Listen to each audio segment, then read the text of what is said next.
Hello and welcome to another episode of the Mark Rose Podcast. You know, the more I dive into the work of understanding relationships, communication, how do we get better, how do we change our lives, how do we change how we show up, how do we heal, oh man, the more I really continue to believe that so much of it is about the nervous system and understanding our biology and removing our unstuckness.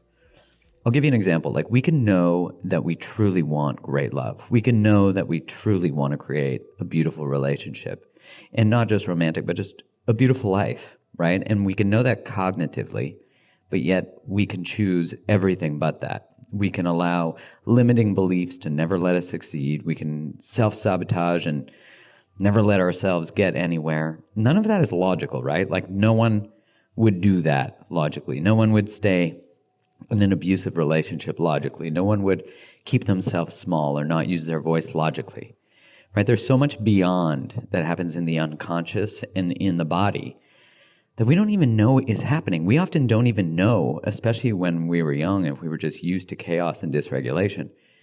We don't even know that we're dysregulated. If that's our normal, then when we become regulated, we're like, what the heck? It's so calm and peaceful. So I'm so excited that today I get to have a conversation with one of the best in the game at understanding our nervous systems and how to heal it. Oh my gosh. You know, like, I often think that the pathway isn't through the mind or words. Like, it's obviously a contributing factor and it helps to understand logically what we're going through, but to actually be able to bypass that or work together with somatics and somatic therapy and working with the body, I think it is a must. And so I can't wait for you to hear this episode where we dive deeper into that. And by the end of it, you're going to not only understand how the nervous system works, because she explains it in such a beautiful way, but also how to heal it and how to heal yourself and how to move through it so that you can get to a rested and regulated state. Oh gosh, so we can, sort of take in all the beauty of the world in each moment and the richness of it and create all those things we desire that I said before, the beautiful relationship, the beautiful life. So without further ado, here's Sarah Baldwin. Welcome, Sarah Baldwin. I'm so excited to have you on the show. For the people listening, Sarah is a somatic experiencing practitioner and is it ventral vagal? Polyvagal right. Practitioner or nervous system regulation coach, whatever we want to call it, is great. So essentially helping us navigate is it simple yet complex nature of our nervous system? Is that a fair? Because I feel like the solutions can be simple, and even our reactions are simple, but it feels kind of complex to get to it because it doesn't feel like it's on a conscious level. Yes, it is. It's an extraordinary complex system. I do my best to distill it down and make it digestible and tangible and understandable, but it's an extraordinarily brilliant system within each of us that, what I love about this work and neuroscience is that the data shows us that we're not broken at all, that our systems are never confused. We might experience it as I'm confused or this doesn't make any sense, but this system we're going to talk about today is never confused. And part of our work in regulating our nervous systems is how do we learn to speak the language of our nervous systems, which is different than a verbal one. So I think if I understand this correctly, like when our body or we are feeling a certain thing and it maybe doesn't match up with what we've logically come up with or our beliefs about those circumstances or our hopes, maybe even about the circumstances or possibility of potential of a relationship that where our bodies are like, hey, you got to go, or whatever the feeling might be. There is no confusion. Is it generally the body correct? Or like, is there sort of because I think often we think like, I can't trust myself. I'm traumatized, so I'm afraid of things, so I can't experience closeness. Yes. Well, it is always correct. It might not be correct based on what's happening in the present moment. So when we experience trauma, and trauma is not actually an event. Trauma is just anything that overwhelms my system's capacity to process through the energy of that experience. And when that happens, and after it occurs, we don't have safety, and a mutually empathic witness, that just simply means somebody who's regulated, who can help us process it, it becomes stuck and stored and locked in time. And we all have this brilliant, I think of it like a database or kind of like a receptacle of past information. We all have it. And inside this receptacle are all of our past experiences, the good things, but also the bad things, the traumas that haven't been resolved, the attachment wounding and relational issues, and also evolutionary responses. They're all in this database. And we have this threat detector. It's called Neuroception. This is all a part of polyvagal theory. I call it our special ops team, nothing to do with military. But the reason I call it that is because I came up with this analogy because a special ops team in general is the best of the best, right? They have like I don't know anything. I'm making this up. Someone who's on a special ops team is probably listening. I played on a special ops team on a video game once, and I can say it was the best. You can confirm that I'm exactly right on this. Yeah. So anyway, the best of the best, but all the team members have a different job with one primary purpose or mission. And our autonomic nervous system has many team members to it. This is our self-protective system. And they are all the best of the best. And they have one primary mission, which is to keep us safe and to keep us alive. That's Beautiful. It. And they'll do whatever it takes to keep us safe and alive. And so the one member of the team is called Neuroception. This is the point person. This is the first member. It's not actually a person, but in the analogy, it's the person that breaks through the door. This is the person that's looking out, and it's like a threat detector, right? We all have this, and it's in our brainstem, and it's called Neuroception. But its job is I just think this is so freaking cool. I talk about it every day, but every time I do, I'm like lit up and excited by how amazing. I'm nerding out here. I'm loving this. Yeah. So we all have this threat detector, and its whole job, every single millisecond of our entire lives, is to look for cues of safety, danger, or life-threatening danger. It's doing that right now with you and I, whoever's listening. Your neuroceptive, your threat detector is doing this right now, all the time. So it's looking around my office saying, is that safe, dangerous, life-threatening, safe, dangerous, life-threatening, safe, dangerous, life-threatening? And how does it decide what is safe, dangerous, or life-threatening? It looks to this receptacle of past information that we all have, this database that everybody's got, right? So in a millisecond, it says safe, dangerous, or life-threatening, looks to this database and says, it doesn't make that noise, but I like to imagine it does. What's in here? Is this safe, dangerous, or life-threatening? Oh, my partner looked down at their phone when I was talking to them about something important. Looks to the database. Oh, my parent that was neglectful. They were never there. I had to do my school projects alone. When I came home to tell them about something, they weren't available. All of the sudden, in a millisecond, my system says that's dangerous. Or it may say that's life-threatening dangerous. And then it calls in the next member. It all happens like an orchestra inside of our systems. It calls in the next member of the special ops team. Now, if it is dangerous, if our system says that's dangerous, but I think we can do something about it based on our past, we were able to do stuff about it in the past, it will call in what's called our sympathetic nervous system. So this team comes in, it's kind of like standing in front of us, and it's like, not to worry, I've got you. Here we go. I'm ready to do this. That's what it does. And this is mobilization. And when we are here, everything in our system is saying, if we think of evolution, is saying, there's a lion chasing me, and I think I can do something about getting away from it. Or this person has disconnected. I think I can do something to get them to connect again based on my data information in the past. So when we're in this state, our system is mobilizing, and that means using all of our energy to try to make the situation different.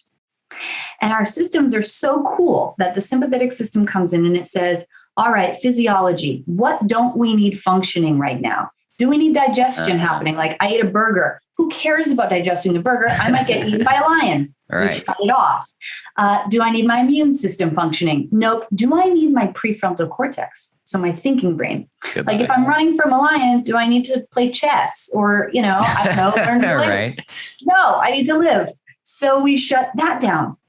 And our system is saying, no longer seeing our loving partner maybe in front of us.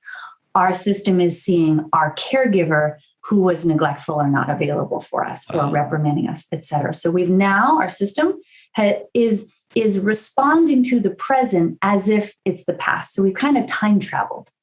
And our system will do whatever it takes to, I can go more into our sympathetic nervous system, but anything we can do to mobilize to get connection back or to get the safety of our safety in the situation.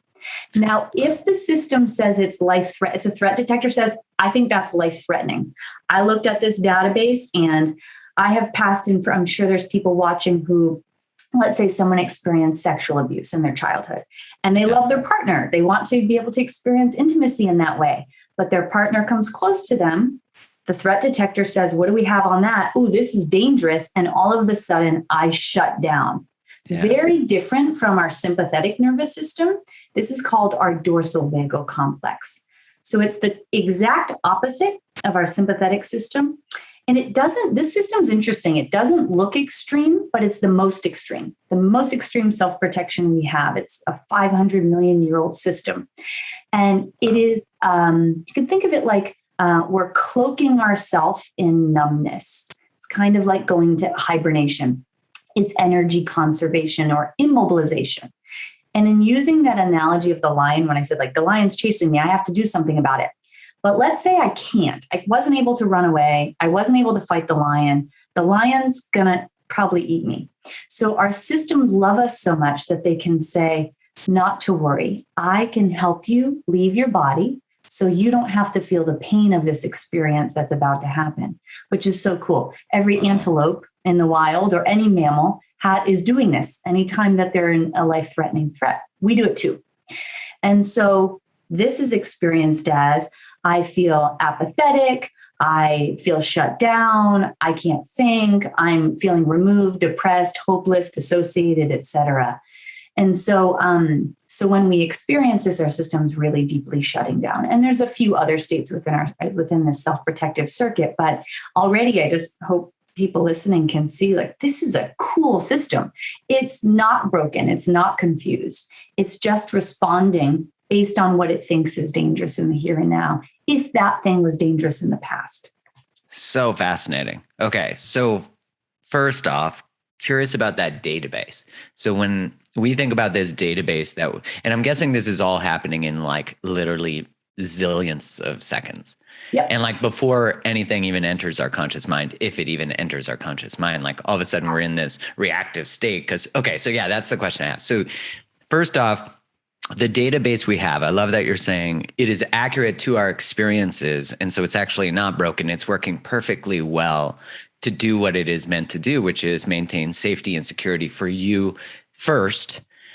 And then, which is fascinating because I think often we abandon our own safety and security for connection. So I'm interested how that works as a negotiation and curious too, that database, like, as you were saying, like, I think this is probably more relevant for younger people. Like if they were used to their parent being disconnected and looking at their phone and for me, there was no phones around, but perhaps it could be that dad was working or mom was consumed by my brother or whatever it might be, that I felt neglected. And so this sort of, is it like PTSD? It's like this framework of how I've seen patterns occur and then the longing that I experienced due to that pattern or the fact that my needs weren't being met.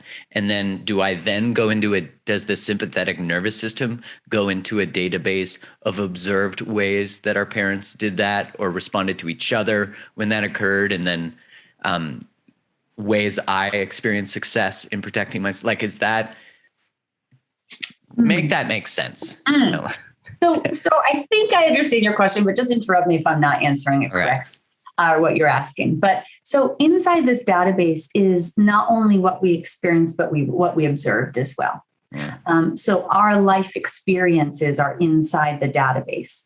And when experiences were continual and perpetuated, they have a stronger imprint, meaning our response to them is pretty quick because we have lots of evidence about how that might be true, whatever it was that was true.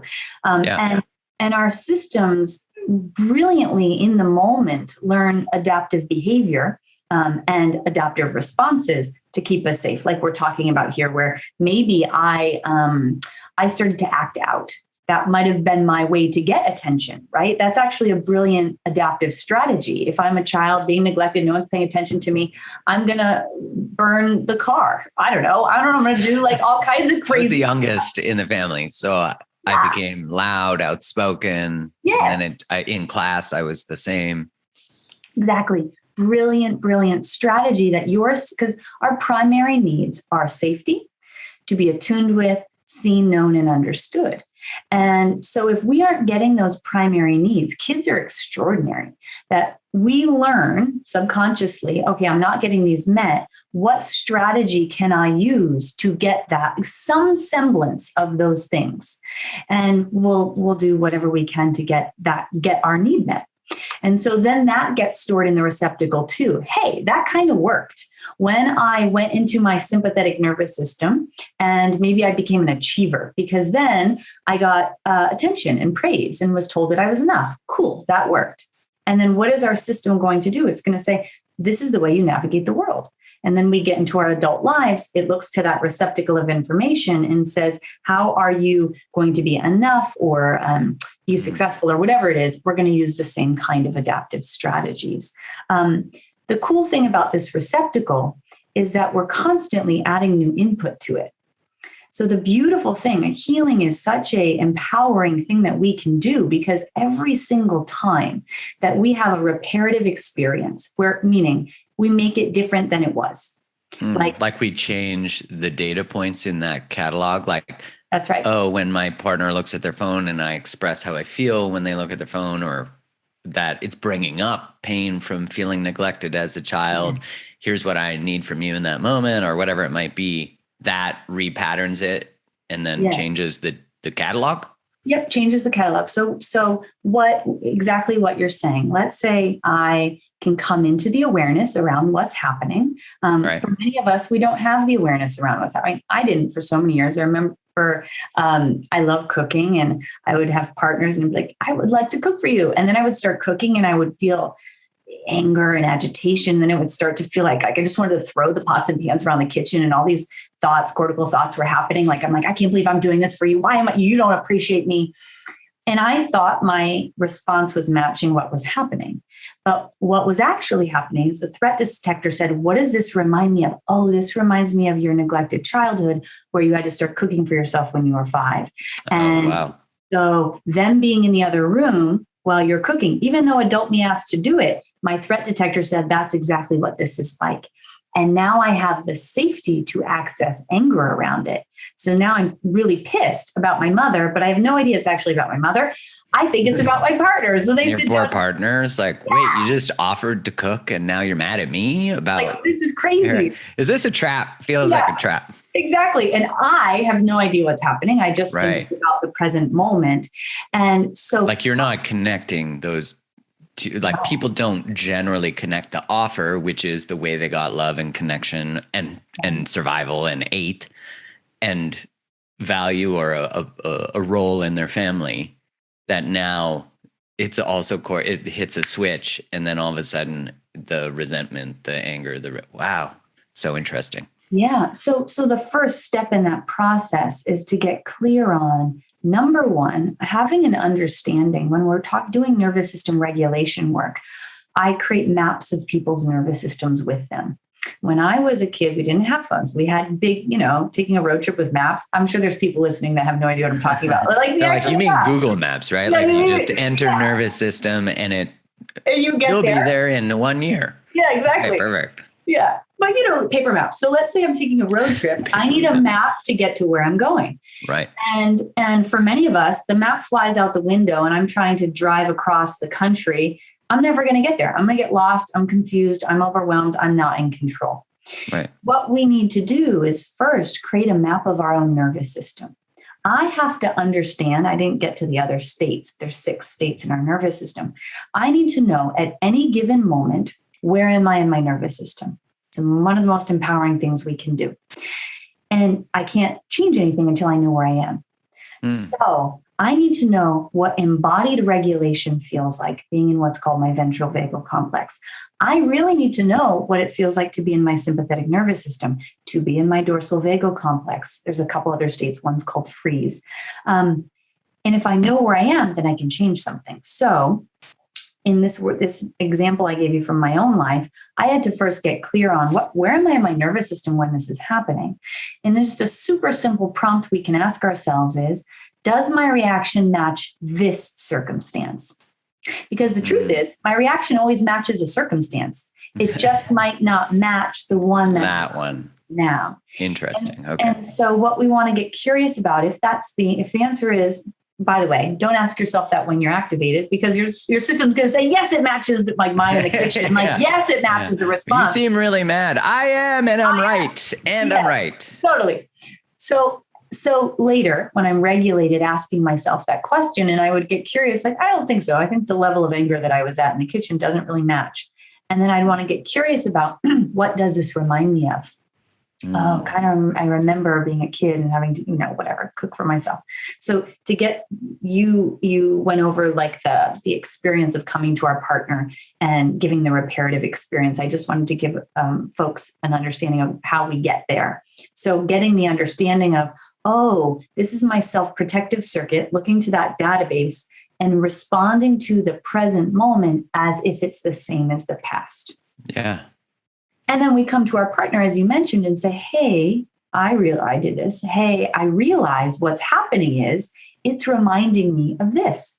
And that made me, when that happened, I felt, I felt alone and unimportant and hopeless. And do you think maybe you could, and then what's my need? Maybe be in the kitchen with me while I'm doing it. And that will make the young parts of me feel different. And then, of course, a loving partner would say something like, I had no idea it would make you, that's what was going on. So we've now experienced intimacy, vulnerability, and we've had the reparative experience that gets stored in the database. And then my system says, maybe people are reliable. Maybe people can be safe. Maybe intimacy is something that I can access, etc. With the goal being that the things that used to activate us, like someone looks down at the phone, I can now have a response, a reflexive response based in the here and now. Like, that's kind of a crappy thing to do. I might say, hey, hello, I'm talking to you. Can you now look at your phone? Instead of getting this huge activation around it. Yeah. Yeah. It's interesting too, because I think of like someone who might have experienced the partner cheating on them, in their past relationship or the present one, that then their partner, their new partner or whatever, looks at their phone and it is this cascade. And they're always wondering, because I remember when I had a previous partner cheat, and then the next one, I remember feeling jealousy and, being, nervous about things when we were out. And I remember her saying to me that I shouldn't pay the price for your past partner. And I remember that being very important, but she also said, I'm the one you go home with every night, like something like that. We were at a bar, so, there we go. But what was interesting, that was very relieving for me, like just that sense of choice and security and the way that she spoke to me to sort of alleviate it. But what I found interesting is like generally loving partners want to participate in our healing of our past stuff, just like I find like maybe that partner who's in the dining room or whatever while we're cooking, when we come to them, even that request sometimes could be triggering for them, that they had a parent who was whatever. And because you said earlier that we require, was it a regulated witness or something like that? Yeah, a mutually empathic witness. So I'm curious, I want to make sure that we get to the 6 stages of experiences in the nervous system. I'm curious, and maybe I'm jumping ahead, so just let me know. How does one do it because I find often our relational patterns have us with people where like even us coming towards them and with this repair and saying, hey, I want to take responsibility for my reaction and this is what it brought up, is such a different pattern than the way they've been playing out their conflicts, that is not trustworthy, or their nervous system is not regulated either, because I feel like so many people, and I say this of past relational experiences myself, neither person is regulated. Yes. So it's like, how the hell do Yeah. I'm smiling. I don't know why I'm smiling, because like how great that we come into the awareness of this, because people Why are you smiling around people being dysregulated? Because to be able to there's a solution. There's a solution. Exactly. That's what I get excited about. So, for most of us, our threat detector, again, it's always on the lookout for everything that we in our lives. And when it comes to our relationships, we are drawn to people who have the culmination of the positive and negative traits of our primary childhood caregivers. No matter what our experience was with our caregivers, that is our baseline for love until we change it, right? So that's in the database of information. So it's that experience, when we meet someone, we're like, I feel like I've known them forever. And our friend is like, it's been 2 weeks. You haven't known them forever. Like, no, I'm home. I'm at home. What's actually happening is the threat detector is saying, they remind me of the good and bad of this person. And therefore, I am superimposing this person onto them. So they are home. Yeah. All in a millisecond, right? So, and we know that one of the most common combinations, I'm just going to give an example in attachment, it's attachment theory and polyvagal theory are like yeah, let's start nerding these together. Yeah, I like this. They're like family members for sure. So if we are more anxiously attached, that's the result of our caregivers being on again and off again with their ability to attune with us and to help us regulate our nervous systems. Because when babies are born, we can't regulate our nervous systems at all. Not able to do it. So I am relying on someone else's ventral vagal complex, like somebody better have a life jacket or a life preserver for me because I can't do this on my own. Interesting. And for many of us, let's say I had a caregiver who was anxious all the time. They had a trauma history. They hadn't resolved it. They were worried a lot. They were dysregulated a lot. My system says, whoa, they're not okay. If they're not okay, I'm not okay. How do I make them be okay? So from a very young age, we can actually learn to adapt and become parentified, which means I'm going to be responsible for them. If I can make them happy. Yeah, right? That's me. Yeah. Right, yeah. If I can make them laugh, if I can make you happy, then I'll be okay. This is so freaking cool. I can't put together an IKEA piece of furniture to save my life, but at 3, we can do this. I mean, that to me is, for anyone feeling broken, to me, that like how extraordinary. If our systems can do that, they most certainly can heal. It's right. Like if I can at a very young age without having any conscious knowledge of regulation and I mean, none of us have, we should all be taught this in school. Let's be fucking honest.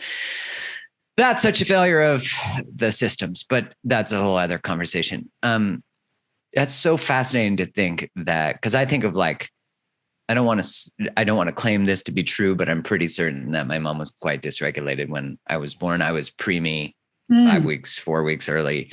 There was a lot of stress going on in the home at the time. And that I as a child, I was very much a youngest, loudest, trying to get attention, but also really wanting, and this just became like my role in relationship too, of like, can I take care of you? Are you okay? And I was very over functioning like mad, anxiously attached generally till I got really hurt. And then I decided to mix it up and become avoidant for a bit. But that is such an interesting way of thinking about it, of like, and I've thought about this before, that imagine if instead of thinking there's so many things wrong with me, that I feel this way about this circumstance or this experience or this partnership, that there's actually something really right with me. And there's something really brilliant. And this is actually wisdom. And there's a catalog of information that says, hey, we should run here and we should pull away here. And those were all so important to have. And now we can learn different things as adults, which is totally different. And so I love that if we can adapt to our mom or our dad or whoever to help them, we can do it for our own selves. Is that what you're saying? 100%. Absolutely. If we could do that as young children, and if we're talking attachment here, because that's in our earliest years, we most certainly can change this. Our nervous systems are malleable, just like our brains.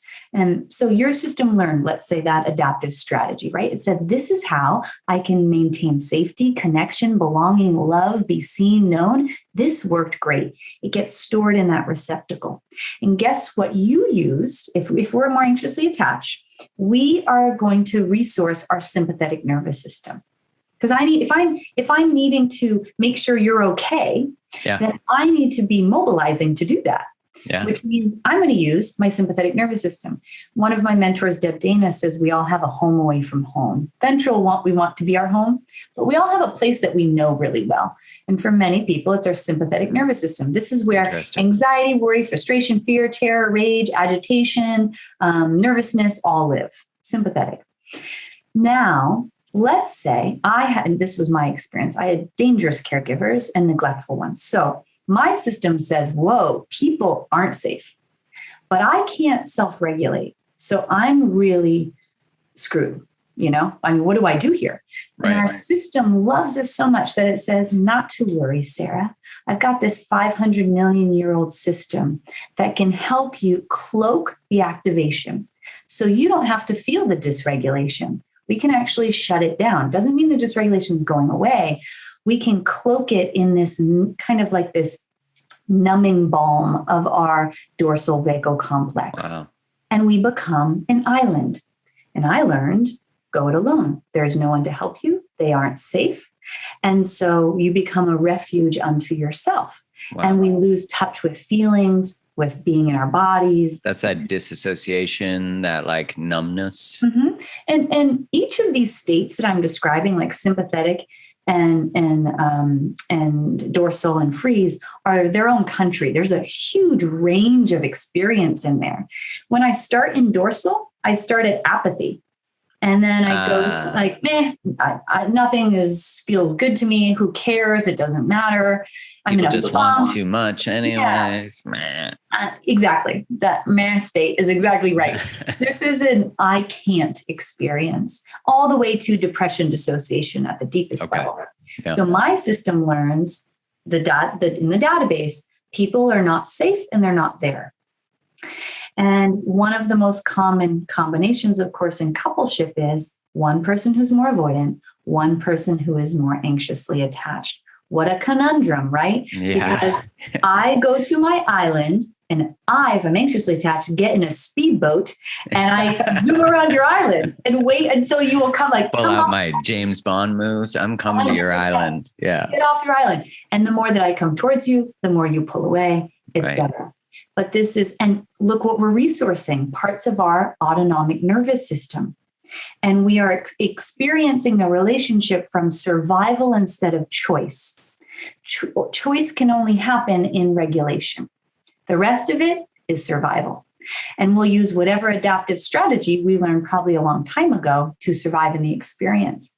And I'm sure people listening, I sure heard a lot of people tell me things like, I'm never going to leave you. And whatever. We all leave. We all pass away, of course. But like, you're safe in this relationship. But let's say they said safe and they said that and they really were safe. I might have cognitively understood that, but not in an embodied way. I didn't feel it. It's like if you're anxious. It's like hearing your parent tell you they love you, but they actually neglect or abuse you. Yes. Right. Or if we're feeling anxious and we tell ourselves to calm down. How well does that work? Not. Yeah. Or if your partner tells you to, that's really effective. Yeah. That works really well. Probably activates more of your fight response in that right. way. So, but the whole reason is because our autonomic nervous system does not speak a verbal language, doesn't understand it. It doesn't compute. So, it doesn't understand language because language is cerebral, prefrontal, rational. Cortical. And our autonomic nervous system is subcortical, meaning basically below our neck. And so the language that our systems do understand, our autonomic nervous systems, is an embodied one, which is why I often say we have to show, not tell our systems that we're safe now. And so that example that you gave of a previous partner had cheated, your neuroceptive response said, I have got your back. Your whole protective circuit says, we do too. That's never happening again. And we are going to be on the lookout for how that might happen again, right? That's not, although this causes us pain and isn't comfortable, it's not a broken system. It's adaptive, evolutionarily adaptive. It's actually highly functioning. It's functioning so well. Yeah. Our work is to become what's called the active operator of our nervous systems. And that means that instead of your nervous systems being hijacked by your autonomic nervous system instead of you being in the driver's seat. Most people are walking around in the world having no idea that their behaviors and actions and feelings and experiences are not actually ones they're actually choosing. It's their autonomic nervous system kind of doing it for them. Wow. So becoming the active operator means I'm in the driver's seat of my experience. The only way we can first do that is knowing where we are in our autonomic nervous system and then knowing how to change it and come into regulation.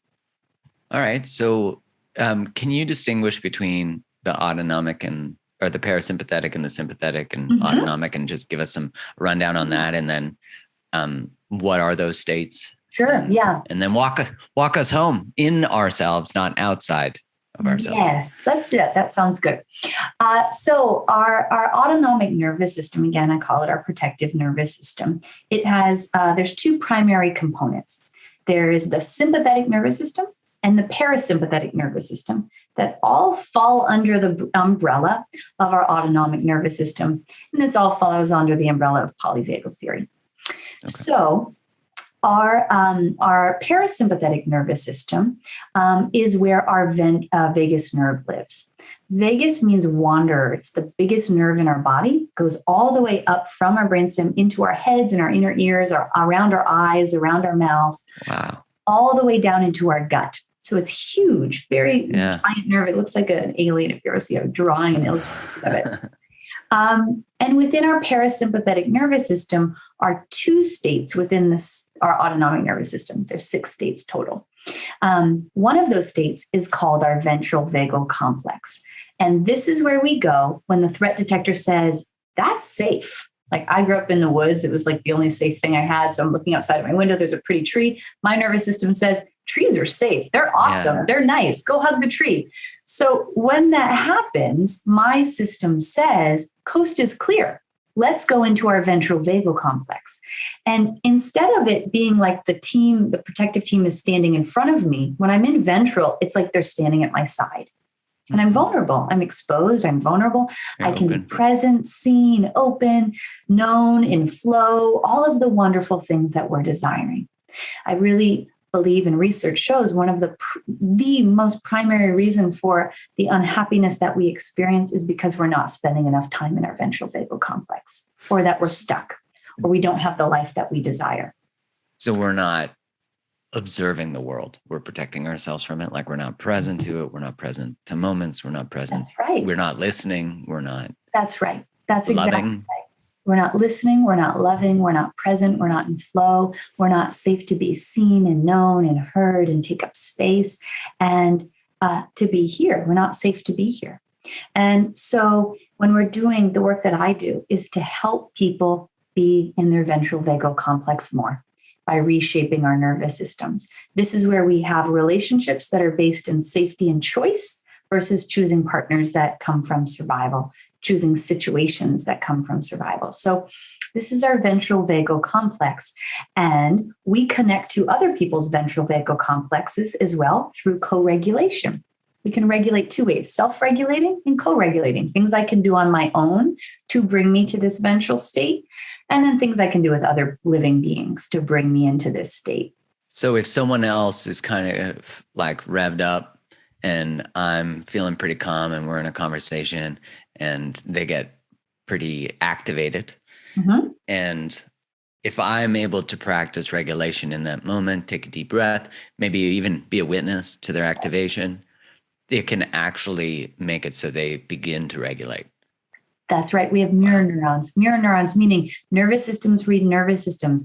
It's why if I watch the news, all of a sudden I went from feeling ventral and regulated to totally overwhelmed because we have not evolved. We're still in a place in terms of evolution where I should be knowing about what's happening in my village, not in every village in the entire world. Right. That's so overwhelming for our system, right? It's so much. It's so much. So that's mirror neurons. Yeah, our nervous systems read each other. This is why I absolutely believe the best thing we can do for the world is to start with us and start with regulating our nervous systems. Because my regulated nervous system ripples out to everyone around me. It helps to regulate others that I'm around. It helps to guide me towards where I'm supposed to go in the world and what I'm here called to do and all of those other wonderful things. When we experience trauma, We are not hanging out in our ventral vagal complex. I was so deeply dissociated most of my life. I never really saw ventral because we only come here if the threat detector says we're safe. So that's one of our states. The next state that's a part of this parasympathetic nervous system is called our dorsal vagal complex. Remember, that's the oldest mode of protection. And that lives, if we're talking about the architecture of where it is below our diaphragmatic region into our gut. Okay. So when we're here, our system is saying we have to hibernate. We have to shut down. We either have to leave our body or play dead so we don't get eaten by the lion, right? My system is saying, I can't leave this thing, but I can help you not to have to be present for it. But you won't be here. Yeah. You'll be here biologically, physiologically, but not emotionally, psychologically. Mm-hmm. Or even physiologically. We won't feel the experience of it. Wow. So the vagus nerve constricts and tightens up, which is why when we have long stays in our dorsal state, like I did, we will have gut issues because we're shutting down our digestive tract. Peristalsis is not important when sprinting is important. That's exactly. Well, in this state, our system said sprinting didn't work. We couldn't. So this is like no digestion, no sprinting, just be here, but use that energy to sort of shut off any sort of nerve response or feeling. We're minimizing all energy. I mean, I think the easy way to think of it like is a bear hibernating. We are leaving our body. We are shutting down completely, which is why when we're in this state, everything feels like too much. Like doing errands feels like everything is overwhelming and too much. This is our most ancient state of self-protection. And then another part of our autonomic nervous system is called our sympathetic nervous system. The architecture where this lives is our chest and our mid-back. And this is the state of mobilization. So we go here when it's dangerous, not life-threatening. And our system says, I think I can do something about this. So all of our energy goes to increasing blood flow to our heart. We open up something called our vagal brake. And think of that like a dam to our heart. It gushes blood to it. We shut down, of course, our prefrontal cortex. Our vision will be tunneled. Our thoughts will be racing. Everything is about, what do I do about this specific thing? I have to fix this. Right. And that's our sympathetic nervous system. We also have blended states of our nervous system, and one of those is called freeze. I see a lot of people confusing dorsal shutdown with freeze, but they're two very different things. Freeze is a combo state of equal parts team sympathetic, equal parts team dorsal. They come together, and it's two equal and opposite forces. So half is saying we have to do something, while the other half is saying we can't do something.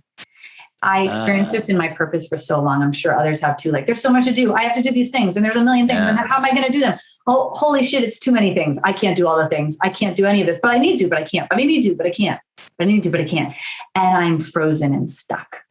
I definitely experienced that relationally too previously in conflict where I'd be like, want to say so much, but I can't, but I don't need to leave. I know it's safe to be there, but I literally couldn't access verbiage. Yes. When we are, and thank you for saying that, when we're in our dorsal vagal complex, we will not be able to often speak, especially deep in that state. It was so hard. I remember I had so many things I wanted to say, but they were not making it out. Yes, right. Because our prefrontal cortex is totally offline at that point. Can't even think. So that's the state of freeze. Those are three. I've given you everybody 4 states. There's 2 more. One is called stillness, and that is a regulated state. There's 3 states of regulation. And stillness is I'm anchored in ventral, so I'm present, but I kind of have like a half a cup or a splash of dorsal. And remember, we have mirror neurons. I know you have a really cute dog. I have cute dogs. I love my dogs so much. People who have animals or children, watch something cute sleep.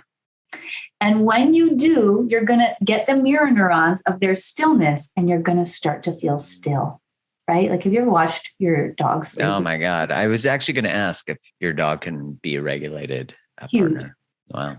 For many of us, for people who've experienced complex trauma, usually animals are the first safe beings for folks. Hugely healing, certainly was for me. So stillness is like if I'm watching an animal sleep or like that kid or or like a butterfly landed. And I just want to be still, but I'm so present, right? Dorsal is, I am shutting down. I'm still, but I'm not present. Stillness is, I'm acutely, this is what spas build their whole thing on. Stillness. Like, how do we slow people down, but have you here? Oh, I love it. Then we have another state of, it's called play. And play is, I'm anchored in ventral, but I've got a splash of sympathetic energy. Because sympathetic is not really fight or flight, it's mobilization. It's just movement. It just depends what it's directed to. Exactly. Okay. So if I'm regulated in ventral and I throw a splash of sympathetic, that's what allows me to, like, if I'm having a game night, like, be funny and explosive and like, oh my gosh, this funny thing happened or whatever. But have you ever, I was going to say kids, but I'm going to own this. I can get pretty competitive with games. I'm playing a game. Me too. Yeah. You know, like, you're having so much fun. And then somebody adds too much sympathetic, meaning they might be me. Exactly. So instead of a half a cup, now sympathetic outweighs ventral. And all of a sudden, I've now dipped into a little bit of sympathetic instead of being in play. That's the person who throws the Monopoly board. That's the person who throws the Monopoly board or says, like, fine, I'll just let you win. I know you cheat every time or whatever. Yeah. So those are our states. The only other thing I want to say about that is Deb Dana and Steve Porges came up with this really cool analogy of a ladder, like a ladder that I climb. And with a ladder, I'm sure some of these parkour people can do this. I can't jump to the top of the ladder. You have to climb the ladder. And when it comes to polyvagal theory, every state is on part of this ladder. And at the bottom would be dorsal, because that's the most extreme self-protection, bottom of the ladder. Middle of the ladder would be sympathetic. And then top of the ladder would be ventral. I won't get into the blended states on the ladder, but those are the three main states. That'd be where I'm like open, mobilizing, shut down, offline. Exactly. Okay, cool. So here's the thing. Our systems, when we go down the ladder, if our systems can't get the job done in sympathetic, we'll keep going down to dorsal. And in order, if we're in dorsal, shut down, in order to come into ventral, we have to go through sympathetic. Interesting. Mm-hmm. So I'll give an example of relationally how this looks. Two people are in ventral. We're having such a nice hike together. This is so great. And then someone says something that is maybe mildly critical. And my threat detector says, what does that remind me of? That reminds me of my father, who I could never get it right with. And all of a sudden I go into sympathetic. And we have something I didn't get into is there's also a cognitive component, a team member of the autonomic nervous system. And I call those our lawyers.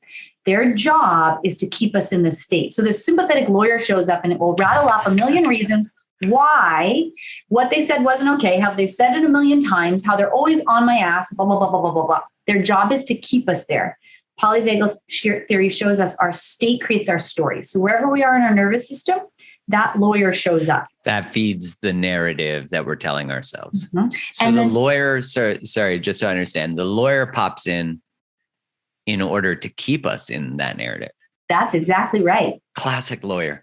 Classic lawyer. No offense if you're a lawyer listening. No offense if you're a lawyer. But here's the thing.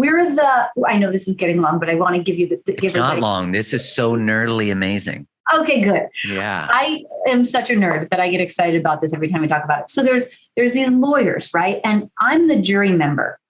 I am not a lawyer. I think being a lawyer is cool, but I'm not a lawyer. It would be like me going to be a jury member and showing up, and a lawyer that was educated at Oxford for 40 years is arguing to me about a case. And it would be like me, Sarah, sitting there and saying, well, I took some notes and I'm pretty sure that I'm safe now, or that like they didn't do it or whatever. And the lawyer will bulldoze me. So this is like the jury arguing with this part of your sympathetic nervous system that is the lawyer, but the lawyer is like, hey, I've got a database here and a lot of documentation. Okay. So we're like trying to rationally or logically argue with a team of lawyers. Yeah. So good luck to us. Right. So when we're trying to do cognitive behavioral therapy, what the latest, and by latest, I mean like 20 years of neuroscience research shows us is our state creates a story, meaning where we are in our nervous system is directly indicative of the thoughts. And if I try to battle the thoughts, they're going to win because their whole job is to keep me in that self-protected state. They don't want me to come out of the state because they think there's a lion. So why would they want me to come out of the state? So CBT by design is to disprove the story, right? To like go through it, see if it's rational, see if it's not, like what is the worst case, what is the likely, all the things, to sort of like deconstruct and destabilize the rationale of the story, which CBT is like quite an old intervention, and one tool in a toolbox. I'm curious. So what you're saying, and before we started recording, I was asking this, is like, what you're saying is often what we try to do in our interventions that are more verbal, like psychotherapy, CBT, all the different things, is we are dealing with the content, the stories, the narratives, and as we were saying before we recorded, that can work. Like that can sort of destabilize things enough that we're doing nervous system work without even knowing.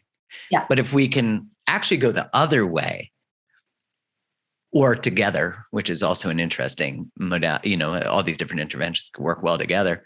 It's like, if you can go the other way, then you actually don't even need to logically understand it yet. It will make the logic a lot easier, won't it? Is that fair to say? Like, if we go this other route and we like map out our nervous system, understand these states, get to know what is the state associated with, how do I move through that? Okay. Yeah. Sorry. I'll stop talking.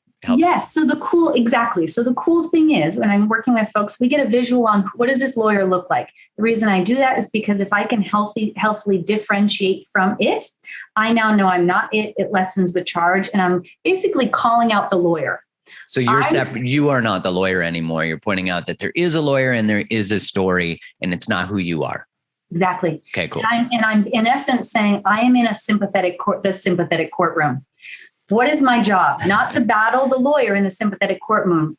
My job is to regulate and get out of this courtroom and get into the ventral courtroom, where guess what? There's a new lawyer. And this lawyer for a lot of us is like also Oxford educated, but they're like just graduated and eager, and they don't have a lot of practice. They're like, because we don't spend a lot of time generally in ventral.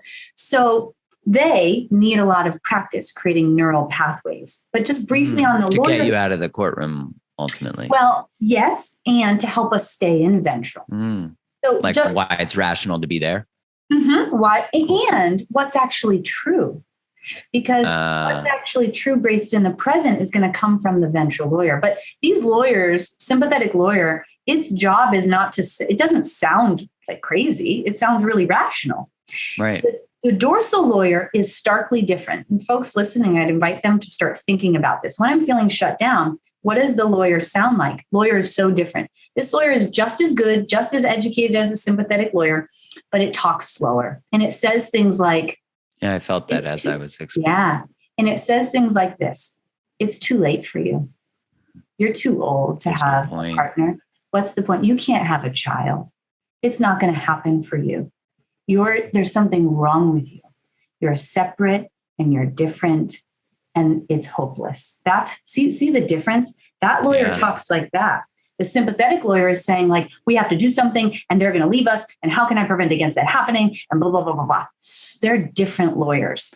Wow. So because when you asked about the dorsal, I went to like, okay, when have I been in dorsal? What is the voice? And it was slow and it was kind of conniving, like in a way, like going at your soul. It goes at the things that matter to you most, and really is like, hey, hope, goodbye, hope. You don't have hope in dorsal, right? Is that fair? Yes, there's no hope. And you can't access it from that state. No, you cannot access hope from that state. So if I'm shut down and someone tells me there's so much to be grateful for, or I'm going to go do this mantra. Well, that doesn't work. If I am in this dorsal courtroom, it's not possible. Why I've tried to tell myself like, no, I am valuable. I don't feel that because I'm dysregulated in this place. And so what we want to do is notice the thought. We can say, I'm noticing the lawyer is saying this, or I'm noticing I'm having the thought that. And then, so that discharges the activation because the lawyer's job is to create more activation, keep us more dysregulated. Right. And then we want to turn towards, how do I regulate? How do I get out of this courtroom, get out of this state, and get back into regulation? That is absolutely the key. So this is so empowering, right? If I can know where I am in my nervous system at any given moment, right. If I can know what lawyer is showing up, what is the lawyer saying to me? And then we want to create a toolbox for regulation. And there's different things that help us regulate based on the state we're in. They're not going to all be the same. And that's really important. What are they? So if we're in dorsal, we're shut down in that state. Think of like a bear coming out of hibernation. They do it slow. Like a bear doesn't like jet out after being in the woods all winter. Stretches. Right? It's like when a dog wakes up, Totally. Or people. Yep, exactly. So when we're in dorsal, we're not embodied. We're not in our body at all. We're not here. So what we want to do is bring in small amounts of mobilization. So small amounts of energy, and using all the senses we have access to help support us come back into our embodied experience. So a couple of just quick things on this. It might be something like, I'm going to hold something cold, like ice. I'm going to smell something. I'm going to touch something. I'm going to feel this, a little mobilization might be, I'm going to go outside and feel the sun on my face or feel my feet in the ground. I'm going to sway. I'm going to hum. Maybe I'll do some tapping exercises. I did lots of different regulating resources. We might do something like bringing in a little energy with our breath. So that might be not doing, bringing too much energy in, but a little rapid breath, maybe even just two, like stop. And that just brought a little energy into my system. So small amounts of energy. And there's things I can do with myself or other people. That might be like petting an animal, texting a friend. When we're here, like FaceTiming someone, probably going to be way too much. What we don't want to do is bring too much energy in, because then it's kind of like going from outer space. I kind of liken dorsal to outer space, like I'm untethered floating away, to Times Square. It like rushes me into like, fuck that. This is too much, right? And then what does our system say? I'm going back to outer space. That's better. Totally. I've been to Times Square. It's awful. It's awful. I know it is just awful in general, but it's awful. So it's so stimulating. It's too much. It'd be so overwhelming. That's right. Remember with the ladder, we go from dorsal to sympathetic, but we don't want to go into a heightened sympathetic. And if I bring in too much energy to come out of dorsal straight out the gate, that's what'll happen.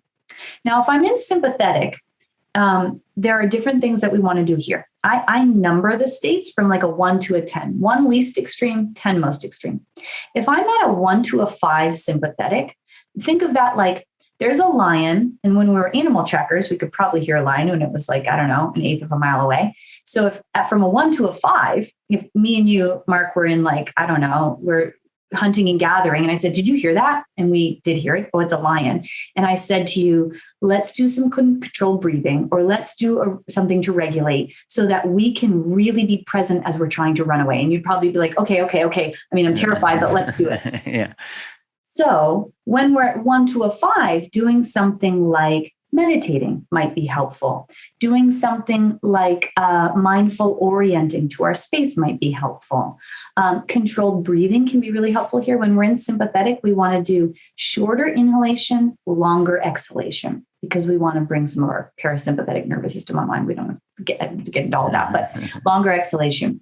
But if I'm at a 5 to a 10 sympathetic, like in intensity, so this means I'm feeling pretty anxious. I feel very uncomfortable in my system, like not good. And someone said that would be like the lion being 50 feet away. And I said to you, Mark, I think we should sit down and meditate. You'd be like, good luck. You can be eaten alive. You will be eaten. And I'm going to go. And I will be gone. So this is why if folks listening, you've been anxious and you're like, I'm going to sit down and meditate. And then you feel more anxious. Or kids in school that are feeling anxious and they're being told sit at your desk and then they become more dysregulated. That's because our biological system is saying, what are you doing? You need to get up and move. So when we're here, so when we're at a 5 to a 10, we want to go for a brisk walk, be in nature, go lift some weights, go for a run, make sound, go fold a load of laundry, but mobilize to get the energy to leave our systems. And there's so you're sort of expelling it or letting it out. Yeah. I've found when I am in that state, boxing is really good because I'm like intentionally moving that energy. Breath work Yeah. I really love cold plunging. I can't get enough of Yeah. it. To me, it's like, I don't know, I'm kind of addicted to the level of awareness that it gives me to my body. Yes. Well, it is helpful in reshaping our nervous systems, which is what we're talking about right now. And every time we do a regulating resource, something that helps, and when I say regulating resource, what I mean is anything that supports you to be more here. To be more in your presence, your body. Okay. That's a regulating resource. Every time we do that, that's called a neural exercise. And I think about like a rep at the gym. It's like if I did a curl or whatever. If I do enough curls, this arm is going to become stronger. If I do enough neural exercises, my nervous system is going to reshape. And that means I'm going to spend more time in ventral. So all of this is really complex, but it can be distilled down to that. It's not a mystical experience. We can actually do this. But what we have to do is know where we are in our nervous systems in order to be able to change it and know the nuance. Like, let's say I check in and I say, I'm at a 6 in sympathetic right now. And then I regulate, I do something to regulate. And then I check back in and I say, I think I'm at like a 4. I feel a little more here. There's a little less energy. Amazing. You just went 2 notches up towards regulation.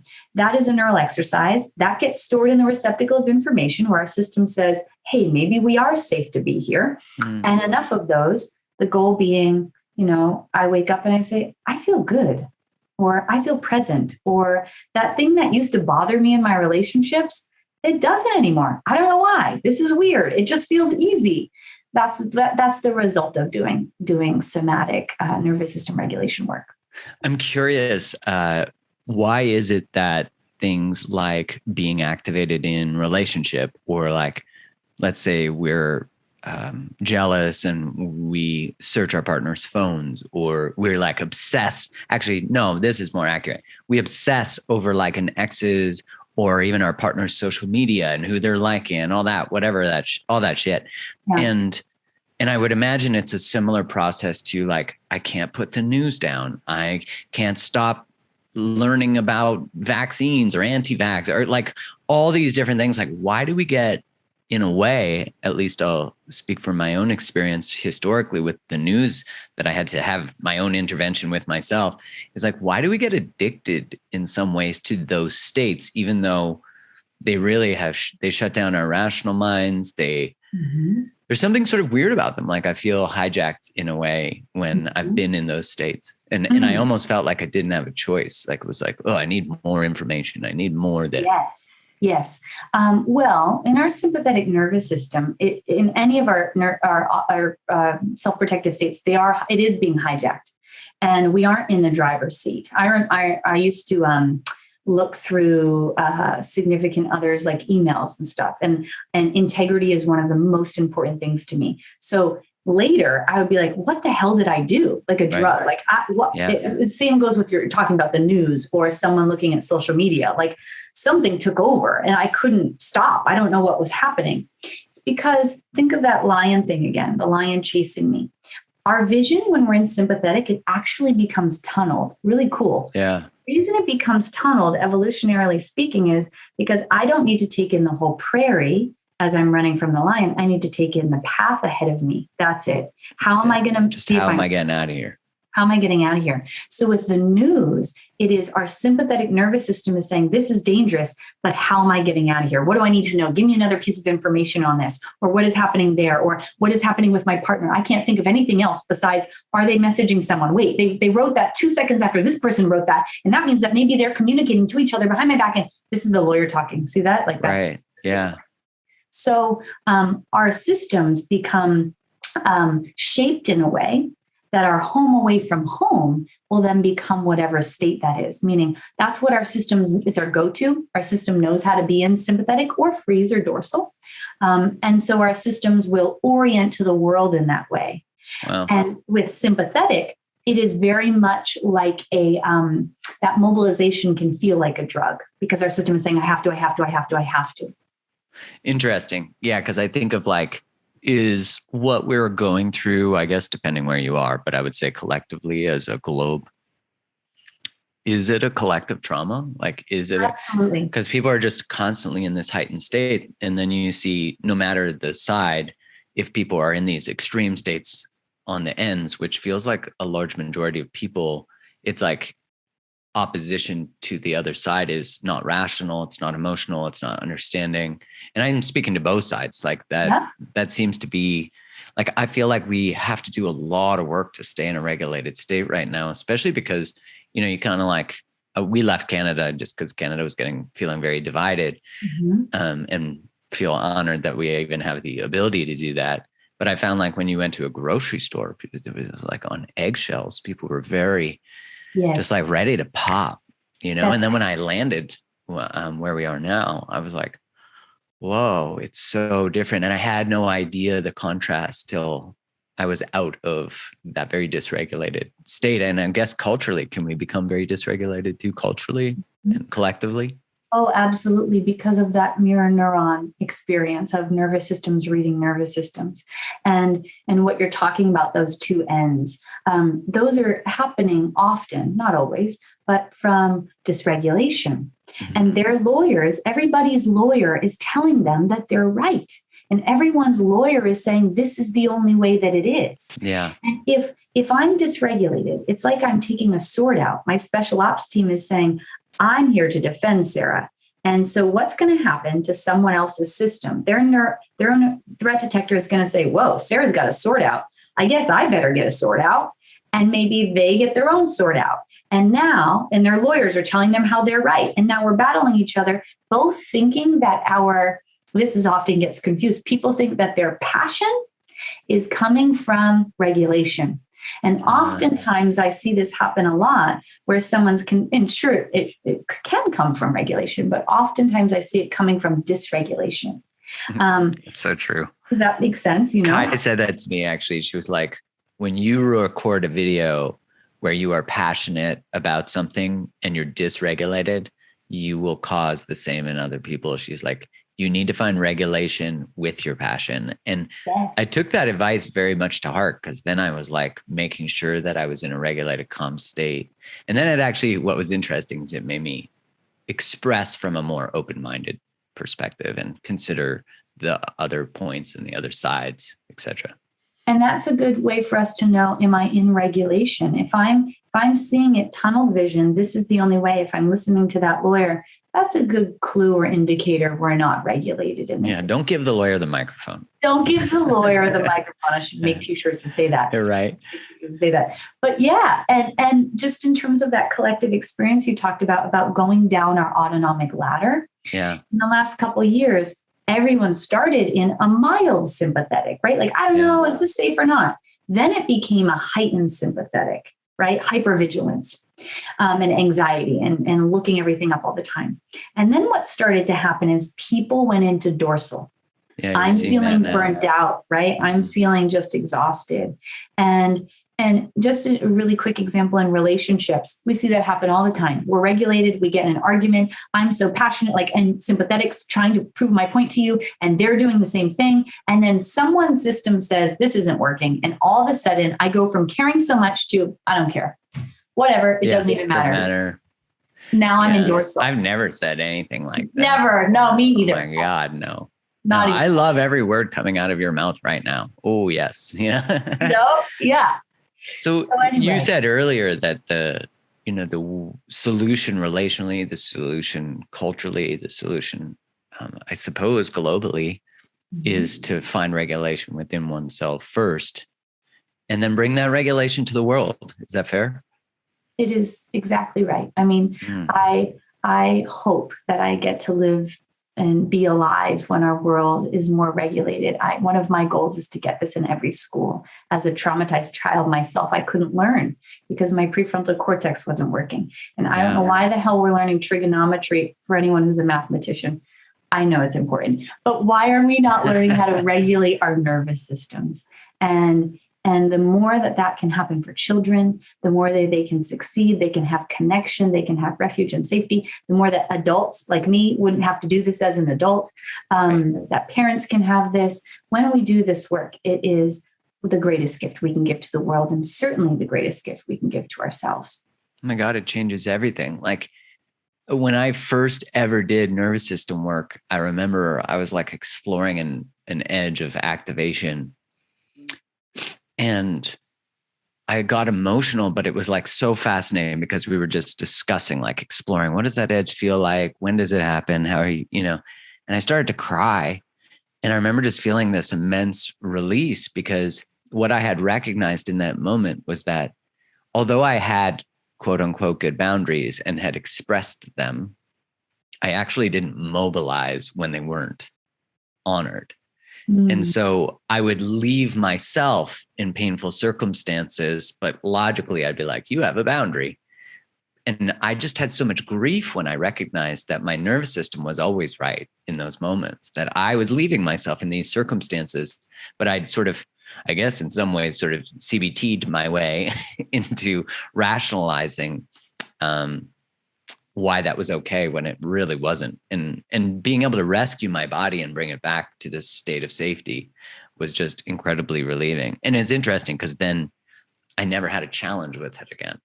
Like it was like, oh, this is that moment and there needs to be a consequence, whatever that might mean. And we no longer leave ourselves in states that are unsafe when people don't honor the requests we make. It's so simple. It is. It's so innate. It's so simple. Our systems know how to regulate. They just need to be shown that we're actually safe in the language in a way that they understand. And the cool thing about somatic work, the thing an analogy I like to use between cognitive work or like mindset work and somatic work is, if I was doing cognitive work around explaining an avocado, let's say, I could talk about all day about an avocado. I could tell someone if they've never tried it, I could tell you about it. I could tell you why it's good for you. I could tell you about the texture and everything. And someone would be like, oh yeah, I get it. This is an avocado. We could take like a year-long course on avocados. And then I said, try it. And they ate it. And they would say, oh, I didn't know what an avocado was. Now I do.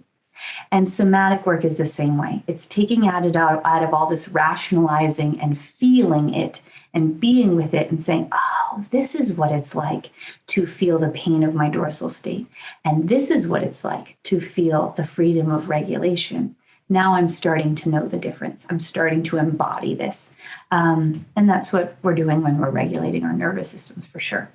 It's so beautiful. It's like rescuing ourselves from that dorsal state, as you were saying, is sort of slowly exposing ourselves to the emotion that is actually being numbed. And as adults, we actually can learn to have the capacity for that. As children, of course, like if no one's ever shown us how to hold grief or how to hold anger or rage in a safe way, or even have space for those emotions even existing. And I mean, I think no matter our gender, we've often been told you can't be too much, you can't be too emotional. And for men, you can't even really have emotion.